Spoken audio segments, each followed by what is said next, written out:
Hello sir, ఈ రోజు మన క్వశ్చన్ కి వివరణ అనేది అందిస్తాను. వాలటైలిటీ ఆధారంగా స్ట్రాటజీస్ ఎంపిక. వాలటైలిటీ ఆధారంగా స్ట్రాటజీస్ ఎంపిక కోసం ఈ క్వశ్చన్ కి మీకు ఫుల్ వివరణ అనేది ఈ క్లాస్ లో అనేది మీకు కనిపిస్తుంది.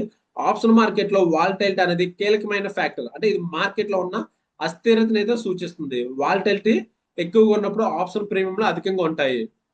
వాలటైలిటీ ఎక్కువగా ఉన్నప్పుడు ఆప్షన్ ప్రీమియంలు అధికంగా ఉంటాయి. తక్కువగా ఉన్నప్పుడు ప్రీమియంలు తక్కువ అవుతుంటాయి. కాబట్టి ఏంటి, వాలటైలిటీ స్థాయిని బట్టి మన స్ట్రాటజీస్ ఎంచుకోవడం ద్వారా మనం సమర్థవంతమైన ట్రేడింగ్ అనేది అయితే చేయవచ్చు. ఇక్కడ చూద్దాం, హై వాలటైల్ ఉపయోగించాల్సిన స్ట్రాటజీస్. ఓకే, హై వాలటైల్స్ లో ఉపయోగించిన స్ట్రాటజీస్. వాలటైలిటీ ఎక్కువగా ఉన్నప్పుడు ఆప్షన్ ప్రీమియం ఖరీదుగా ఉంటాయి. వాలటైలిటీ ఎక్కువగా ఉన్నప్పుడు ఏమవుతుంది, ఆప్షన్ ప్రీమియంలో ఖరీదుగా ఉంటాయి. అంటే ఆ సమయంలో ఏంటంటే ఆప్షన్ రైటింగ్ వ్యూహాలు ఉపయోగపడతాయి. ఆప్షన్ రైటింగ్ వ్యూహాలు అనేవి అయితే ఉపయోగపడతాయి. ఎందుకంటే టైం డీక వల్ల ఈ ప్రీమియం అనేది అయితే వేగంగా కరిగిపోతుంది. టైం డీక వల్ల ఈ ప్రీమియం అనేది ఏదైతే ఉందో వేగంగా అనేది అయితే మనకి కరిగిపోతుంది.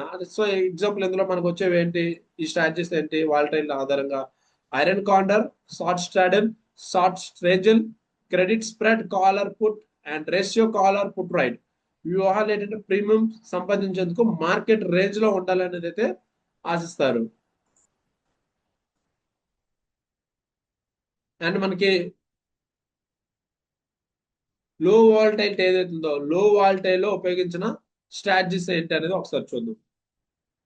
సో జనరల్ గా ఏంటంటే లో వాలటైల్ లో ఉపయోగించిన స్ట్రాటజీస్ ఏంటంటే, అంటే వాలటైల్ తక్కువ ఉన్నప్పుడు మనకి ఆప్షన్ ప్రీమియం చౌకగా ఉంటాయి కదా, ఆ సమయంలో ఆప్షన్ కొనుగోలు, ఆప్షన్ బయింగ్ మరియు వ్యూహాలు ఉపయోగపడుతుంటాయి కదా.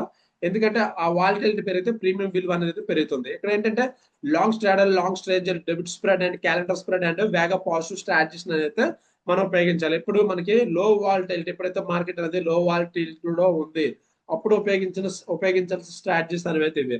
అంటే జనరల్ గా ఏంటంటే స్ట్రాటజీస్ ఎంపికలో మనకి ఈ వాలటైల్ అంచనా వేయడం తప్పనిసరి. మార్కెట్ ఐవి స్థాయి గ్రీక్స్ లో వేగ విలువను పరిశీలించడం ద్వారా మనకు అనుకూలమైన స్ట్రాటజీస్ అయితే ఎంచుకోవచ్చు.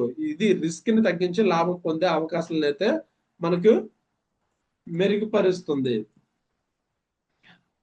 ఇది మనకి అంటే కంప్లీట్ గా వాలటైలిటీ ఆధారంగా స్ట్రాటజీని ఎంపిక ఏ విధంగా చేసుకోవాలన్న క్వశ్చన్ కి వివరణ. Okay, thank you.